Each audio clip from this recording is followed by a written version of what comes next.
An entire nation is riveted by the story of 3 American women making their break for freedom and 3 American families with answered prayers.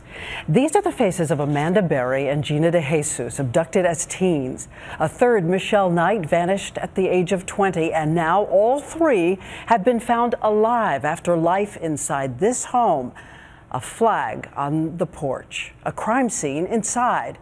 And on the right, there is the front door, that dark space where a stranger heard a cry for help and refused to turn away.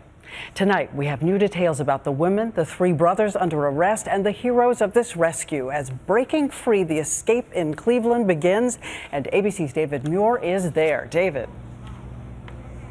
Diane, good evening. We are learning exclusive new details about the dynamic inside that home among the women. We know 2 of them have left the hospital tonight, including Amanda Berry and her little girl. You can see the balloons here on the house waiting to welcome them home. And about that little girl, she's missing 2 front teeth, one on the top, one on the bottom. We've also learned that her mother was quietly homeschooling her inside that house.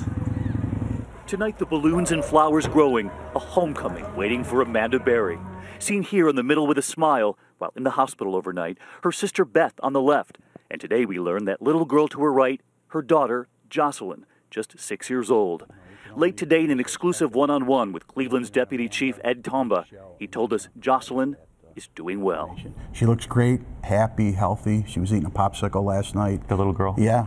I mean, she looked good to me. The country's wondering, where she gave birth to that little girl. Right. That question is, we're wondering about that also. We can only, like I said, speculate, but we're hoping that Amanda and Michelle and Gina provide us that information. Her daughter was born while Amanda was held captive. Police won't say who the father is, though the deputy chief tells us he suspects it is one of the men who've been arrested. The image comes after 10 years of those other photos, of Amanda, of Gina DeJesus, of Michelle Knight, all held against their will as their families, the community, carried on just outside their front door.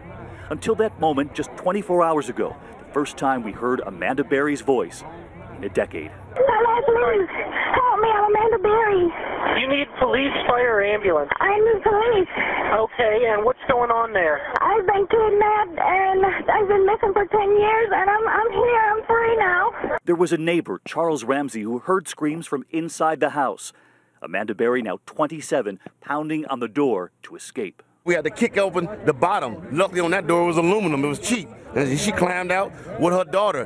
ABC News has learned she ran to neighbors across the street, grabbing their cordless phone.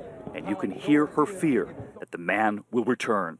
We're going to send them as soon as we get a car open. No, I need them now before he gets back. And when police arrive, the 2 other women inside coming out, unraveling a horror that began in August of 2002. Michelle Knight, just 20, vanishing, last seen at a cousin's house.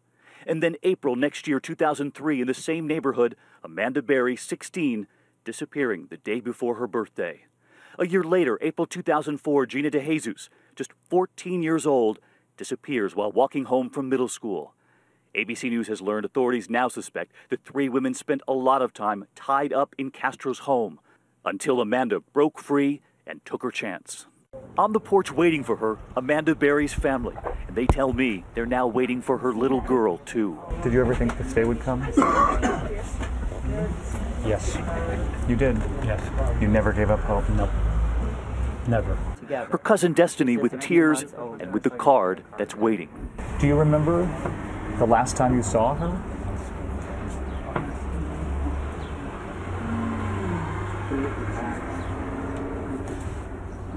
Tonight, authorities tell us they plan to begin questioning the 3 suspects arrested tomorrow.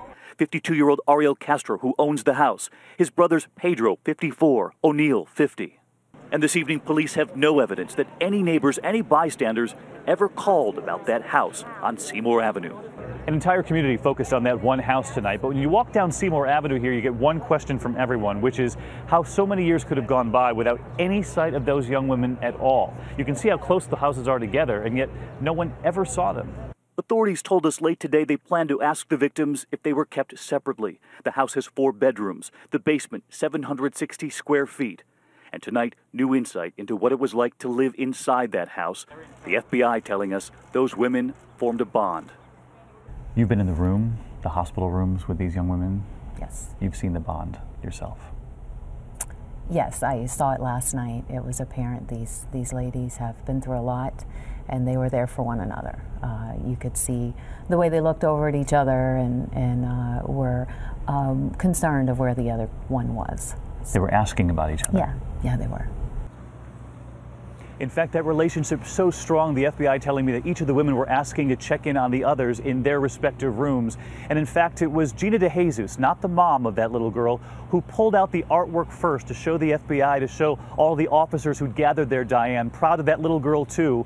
They have created a family while trapped inside that home for so many years. So much courage amid so much fear. Thank you so much, David Muir.